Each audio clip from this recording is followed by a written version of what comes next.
안녕하세요. 경자입니다.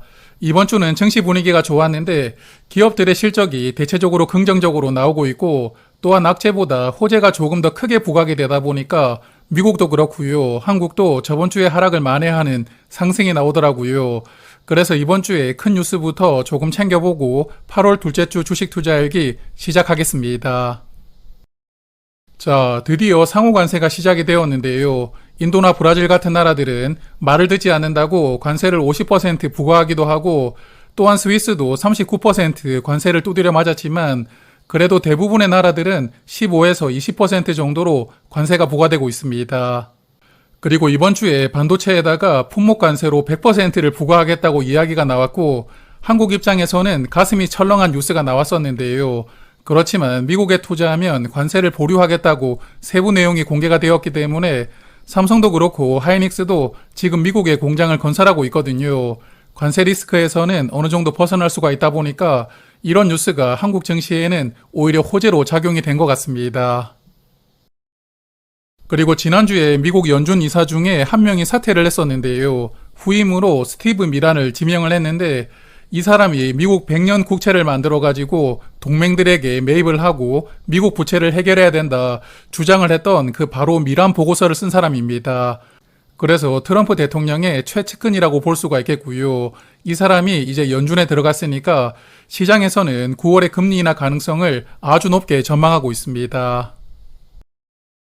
그리고 오늘 아침에 뉴스가 나왔는데 다음 주 15일에 알래스카에서 트럼프와 푸틴이 양자 회담을 하기로 합의를 했다고 하더라고요. 그래서 우크라이나 전쟁을 끝낼 수가 있을지 아니면 적어도 장기간 휴전이라도 할지 결과가 궁금하긴 한데요. 여하튼 전쟁이 마무리가 될 수가 있다면 이것 또한 증시에 큰 호재로 작용할 수가 있는 그런 큰 뉴스라고 생각합니다. 그래서 이번 주 미국 증시는 저번 주 하락분을 어느 정도 만회했고요.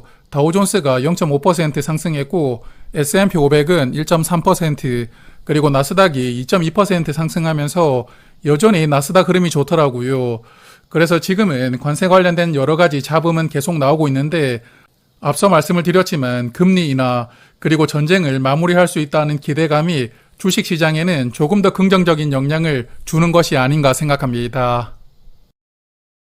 자, 그리고 제가 투자하고 있는 미국 ETF 상품들이 7월 분배금을 이번 주에 지급을 했거든요. 세금을 제외하고 말씀을 드리면 JPQ는 주당 0.38달러가 나왔고 JPI는 0.3달러가 나왔는데 7월은 월 평균보다 약간 적게 나왔습니다. 그리고 디보는 0.15달러로 평균보다 약간 더 많이 나왔더라고요. 그래서 세후 기준으로 배당률을 살펴보면 JPQ가 9.5%, JPI는 7.3%, 그리고 디보는 3.9% 정도로 배당률을 기대할 수 있는 그런 상품들입니다. 그리고 오랜만에 잔고도 체크를 해보았는데요. JPQ가 주가가 조금 더 상승하면서 다시 10%대로 올라왔더라고요. 지난 4월에 주식시장이 급락할 때는 마이너스까지 내려왔다가 다시 10% 넘게 회복을 해주고 있으니까 개인적으로는 JPI보다는 JPQ가 조금 더 낫지 않나 생각합니다.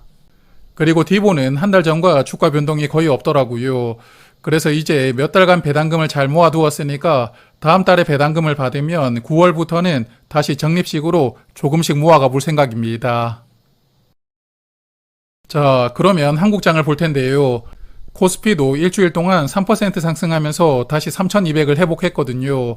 저번 주 금요일에 하락분을 어느 정도는 만회를 했는데 민주당에서 주식 관련 세금 정책에 대해서도 조금 완화를 해야 된다는 입장이 많이 나오고 있고 또한 미국장 흐름이 괜찮았잖아요. 한국 증시도 빠르게 반등을 할 수 있었던 것 같습니다. 그리고 이번 주에 매매 동향을 보니까 외국인이 이번 주에도 담았더라고요. 일주일 동안 약 5천억 원을 담았던데 그래서 지금 외국인들이 한 달 내내 사고 있고 최근 한 달 동안 약 5조 원 넘게 매수를 하고 있거든요. 그래서 외국인들은 한국 시장을 조금 더 상승시키고 싶어하는 그런 포지션을 잡고 있다고 생각을 하는데 정부에서 세금 관련 정책만 조금 완화를 시켜준다면 3,300을 돌파하는 것은 결코 무리가 아니라고 생각을 하면서 저는 투자를 하고 있습니다. 자, 그러면 ISA 계좌부터 볼 텐데요. 이번 주는 DN 오토모티브 주가가 급락을 했거든요. 물을 타다 보니까 50주씩 4번 총 200주를 매수를 하게 되었는데 이 종목에 대해서 조금 말씀을 드리고 넘어가겠습니다. DN 오토모티브가 이번 주에 2분기 실적을 발표를 했는데 매출액은 약 9천억 원으로 전년 2분기보다는 3% 증가했더라고요. 그렇지만 영업이익이 18%가 줄었던데 아마도 관세 영향을 받았을 것이라고 예상합니다. 그래서 현대차도 2분기 영업이익이 16% 줄었었거든요. DN 오토모티브도 비슷하게 줄어든 것 같고, 그런데 문제가 순이익이었는데요. 순이익이 작년과 비교해서 반토막이 나왔습니다.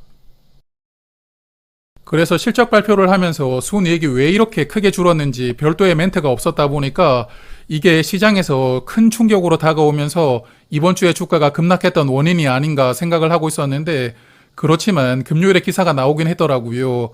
관계자가 말하기를 회계 처리상의 이슈로 순이익이 크게 줄었다고 해명을 해주긴 했습니다. 그래서 영업이익보다 순이익이 크게 줄어든 게 영업적인 이슈는 아니었다고 볼 수가 있으니까요. 그나마 다행이라고 저는 생각했습니다. 그래서 상반기 기준으로 보면 매출은 7%를 개선하고 있지만 영업이익은 5%가 줄었고요. 순이익은 25%가 줄어들고 있는데 자동차 관세가 25%에서 15%로 줄었지만 하반기 실적에도 계속 영향을 줄 것이거든요. 그래서 올해는 이익 측면으로 보면 전년보다 실적이 늘어나는 것은 조금 어렵다고 생각합니다. 그렇지만 저는 이 종목이 여전히 저평가 상태라고 생각을 하고 있고 투자를 하고 있거든요. 그래서 앞으로 주가가 조금 더 하락한다면 조금씩 더 수량을 늘려갈 생각인데 이번 주에 25,300원에서 마지막으로 담았거든요. 그래서 혹시 주가가 24,800원까지 또 떨어진다면 50주 단위로 매수를 하고요. 물을 계속 타볼 생각입니다. 자, 그래서 장고를 보면 라이즈 미국 AI 밸류 체인은 여전히 좋고 현대차도 이번 주에는 주가가 조금 상승을 했더라고요. 그리고 나머지 미국 커버드콜 상품들도 조금씩은 수익이 나오고 있습니다. 그리고 최근에 데리고 왔던 키움 고배당도 이제 마이너스 3%로 하락을 조금씩 만회를 하고 있고 이번 주에 물을 탔던 DN 오토모티브는 이제 450주까지 수량이 늘어났는데 마이너스 6% 정도 하락하고 있거든요.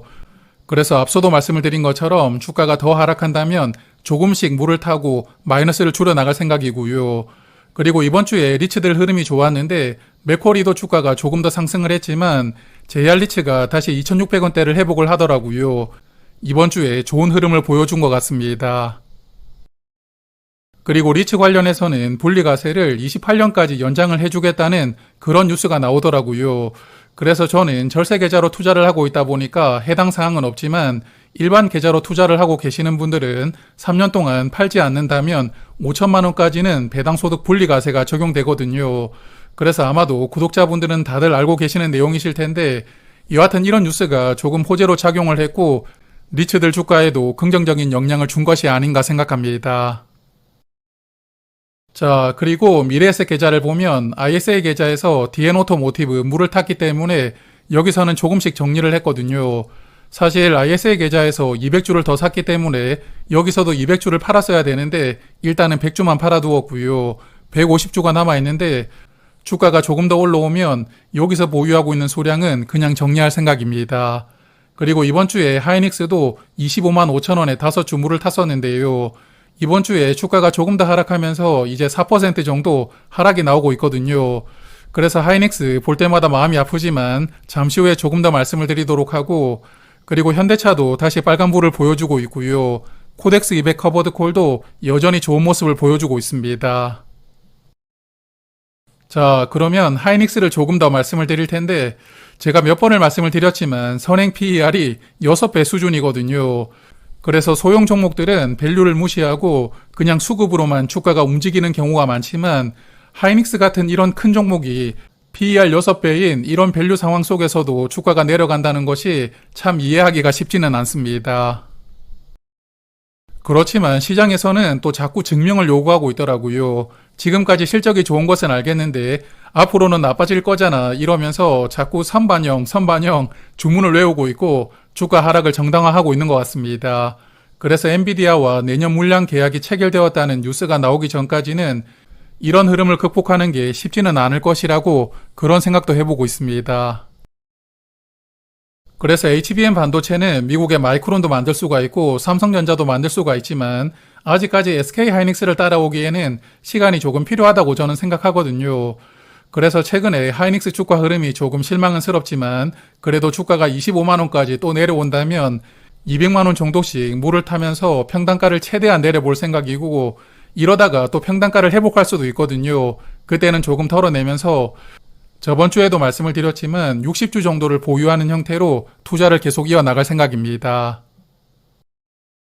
자, 그리고 삼성전자 이야기를 조금 드리고 마무리를 해볼 텐데요. 삼성전자 최근에 주가 흐름이 좋은데 파운드리에서 좋은 소식이 계속 들려오고 있더라고요.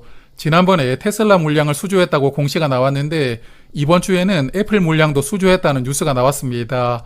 그래서 그동안에 계속 적자를 유지하던 파운드리 사업이 이제 반등을 조금씩 할 수 있다는 재료가 나오고 있고요. 그러다 보니까 삼성전자도 조금씩 올라가고 있습니다. 그래서 제가 투자를 하고 있는 우선주는 이제 마이너스 6%로 손실이 꽤 많이 회복이 되었는데요. 한때 마이너스 30% 정도까지 하락했다가 이 정도까지 올라왔는데, 그래서 빠르면 8월 안에도 플러스로 전환할 수 있겠다는 기대를 살짝 해보게 되더라고요. 그래서 이 상승세를 잘 유지해가지고 플러스로 전환을 할 수가 있다면 조금씩 매도를 하면서 5년 넘게 함께 해왔거든요. 삼성전자와 제대로 된 이별을 할 수가 있을 것이냐, 이런 기대를 해보고 있는데, 그래서 당분간 투자일기에서도 삼성전자 관련해서는 조금씩 말씀을 드리도록 하겠습니다. 자, 그러면 다음 주도 몸도 건강하시고 장고도 건강해지는 그런 즐거운 한 주 보내시길 바라고요. 저는 다음 주 주말에 다시 찾아뵙도록 하겠습니다. 고맙습니다.